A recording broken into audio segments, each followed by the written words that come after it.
Atenção! Começa agora uma teleaula de História do Ensino Médio. Você vai assistir a teleaula de número 42. Bons estudos!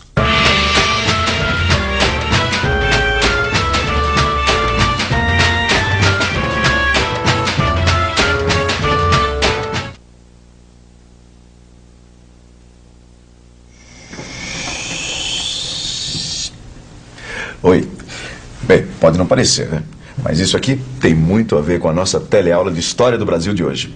Porque a gente vai estudar hoje justamente o período de modernização do Brasil na época da economia cafeeira. Bem, e você quer um símbolo melhor para a modernização daquele período do que esse aqui? Você vai ver como a melhoria dos transportes, o crescimento das cidades, a introdução do trabalho livre e também dos imigrantes na nossa economia foram parte da modernização do Brasil no século XIX. Como é? Tá pronto para entrar na nossa viagem de hoje? Então, chega mais perto, que o trem da história não espera ninguém. Vambora!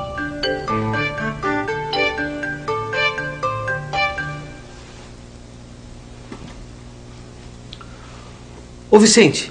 Oi. Onda Verde? Onda Verde. Que livro é esse? É sobre ecologia? Não. Esse livro interessa pra gente como relato histórico. Ó, presta atenção nesse pedaço, olha que bonito. A Onda Verde nasceu humilde nas terras fluminenses.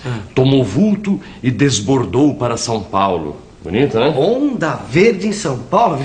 Peraí. Ó, aqui, ó. Conta essa história. Continua ouvindo. Aí começa o mestre Café a perceber que estava em casa. Sim. A região era toda um mataréu virgem de majestosa beleza. Não é bonito?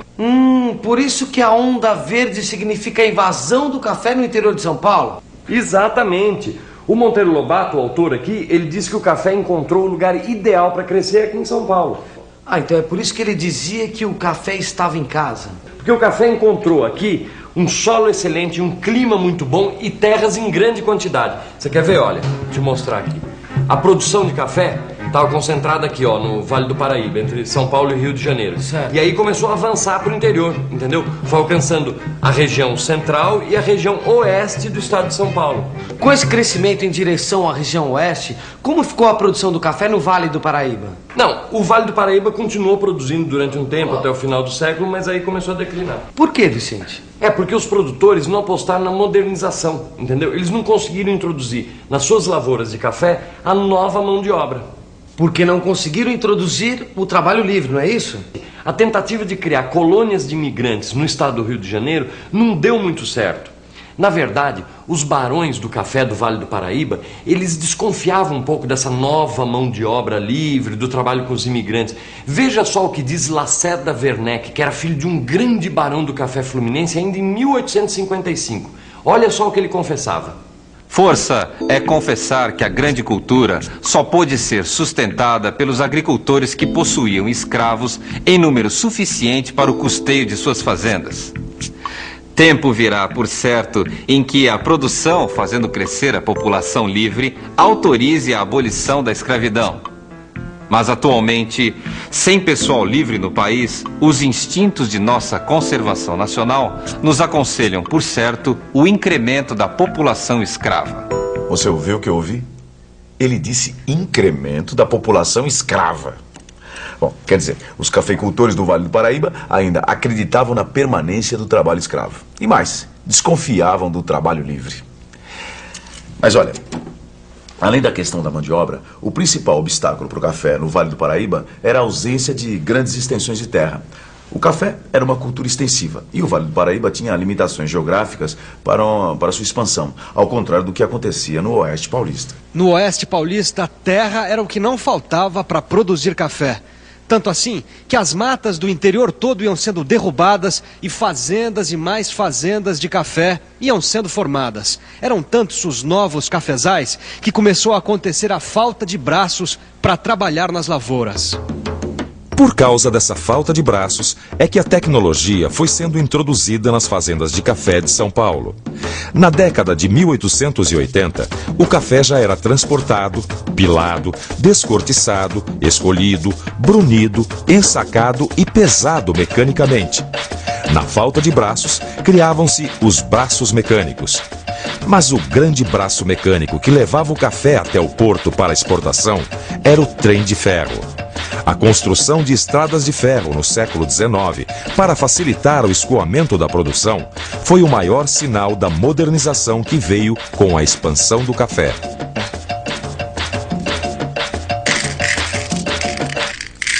Pois é. Veja só, o café de fato foi o grande responsável pela construção de estradas de ferro importantes, como a Dom Pedro II, no Vale do Paraíba, e ainda a Santos Jundiaí, a Paulista, a Mogiana, a Sorocabana, e aí outras tantas novas ferrovias que aparecem em São Paulo.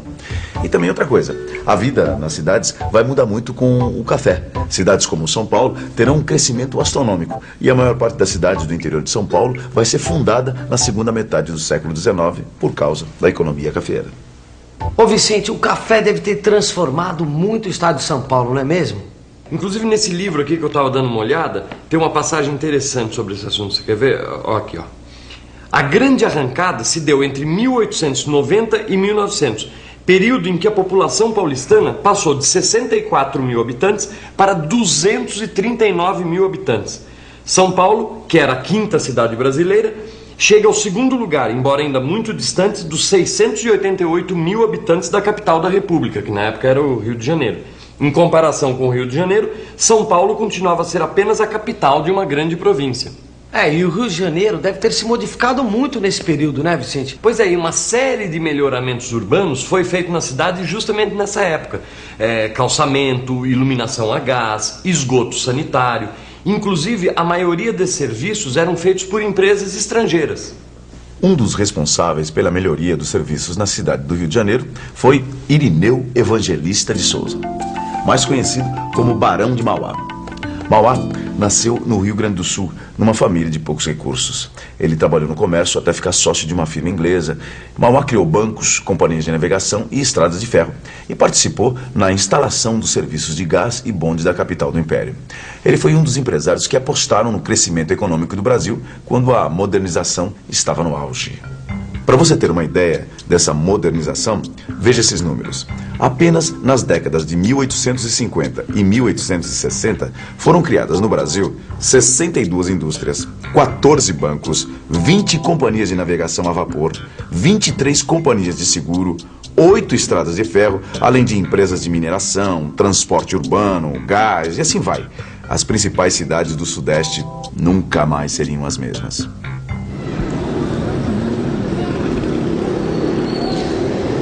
Nas cidades do Rio de Janeiro e de São Paulo, os hábitos da população foram se transformando rapidamente. Com a facilidade no transporte, os fazendeiros mudaram-se para as cidades para usufruir dos serviços, participar de perto da vida política e investir em novos negócios. Foram construídos hotéis, praças e jardins. Toda essa modernização tem tudo a ver com um novo elemento na cultura brasileira: o imigrante. A imigração europeia em massa foi estimulada pelo governo imperial brasileiro.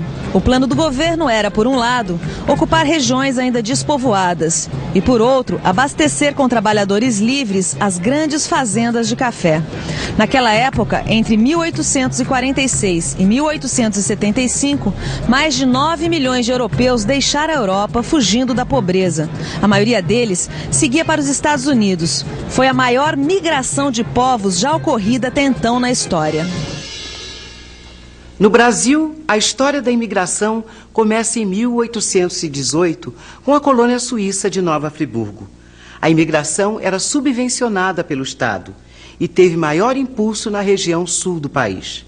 A fundação de colônias alemãs e italianas no Rio Grande do Sul e em Santa Catarina deu origem a muitas das principais cidades do sul do país. As áreas dessas colônias até então eram pouco povoadas e o Império tinha o maior interesse em consolidar a sua ocupação. Já na região sudeste do Brasil, a história era outra. No sudeste do país, a colonização servia principalmente para abastecer as fazendas de café com trabalhadores. Minas Gerais e Rio de Janeiro ainda possuíam escravos suficientes para o trabalho, mas em São Paulo continuava a falta de braços na lavoura. Por isso, a maioria dos imigrantes que chegava por aqui acabava nas fazendas de café. Você pode imaginar que eles tiveram vários problemas de adaptação. E o sistema de parceria entre o imigrante e o dono da fazenda não deu certo. Ô Vicente, quer dizer que o sistema de parcerias não deu certo? Não, a tentativa de se fazer colônias de parcerias aqui no estado de São Paulo, na metade do século passado, foi um verdadeiro fracasso, Gil. Peraí, mas por quê? Por quê? Porque a ideia era pegar o lucro da venda do café e dividir entre o fazendeiro e o colono, tá certo? Só que na hora de dividir, o fazendeiro apresentava uma conta enorme para o imigrante, cobrando a viagem para o Brasil, as despesas com a família, as despesas de manutenção, entendeu? Então... Já entendi. Quer dizer que o imigrante já chegava aqui sem saber, já estava endividado. Exatamente. E todo o trabalho dele era para pagar a dívida. Exatamente. Essa situação só foi mudar 30 anos depois, lá por 1870, mais ou menos. Foi quando o governo da província de São Paulo começou a pagar a mão de obra imigrante. Exatamente. A chamada imigração subsidiada. E com isso a imigração cresceu muito. Ela cresce rapidamente porque com a imigração subsidiada, o imigrante consegue melhores condições de trabalho nas fazendas de São Paulo. Veja só, o imigrante tem casa para morar, pasto para criar animais e mais 1 hectare de terra para plantar o necessário para o seu sustento. E ainda uma determinada quantia por ano como pagamento pelo cultivo de 1000 pés de café. Bom, aí sim, com esse sistema, novas possibilidades se abrem para o imigrante. Tanto para o imigrante quanto para o fazendeiro fica resolvida com vantagens a substituição do trabalho escravo pelo trabalhador livre. O processo de substituição do escravo pelo trabalhador livre foi bastante discutido pelas elites brasileiras da época. Alguns ainda consideravam a escravidão africana como um mal necessário. Outros acreditavam que o imigrante iria melhorar a nossa raça com sangue europeu. Enquanto isso, o trabalhador nacional ficava à margem. Bom, o brasileiro era considerado pelas elites como um preguiçoso, que não prestava para o trabalho. E isso influenciava ainda mais a vinda de imigrantes para o Brasil, ficando para os brasileiros o desemprego. Como você pode ver, o preconceito era muito comum naquele tempo. Mas e hoje em dia? Como é que você acha que é? Pense um pouco, mas depois de assistir à revisão da nossa teleaula de hoje. E atenção, se liga aí que é a hora da revisão. Na nossa teleaula de História do Brasil de hoje, a gente viu como o café impulsionou a modernização do Brasil Império. E vimos quais foram as principais consequências dessa modernização. O crescimento das cidades, a introdução do trabalho livre e a vinda dos imigrantes, principalmente para as regiões sul e sudeste do Brasil. Então, pessoal, pronto para outra? Bom, para ficar pronto mesmo para a nossa próxima teleaula, eu sugiro que você dê uma boa olhada no seu livro, hein?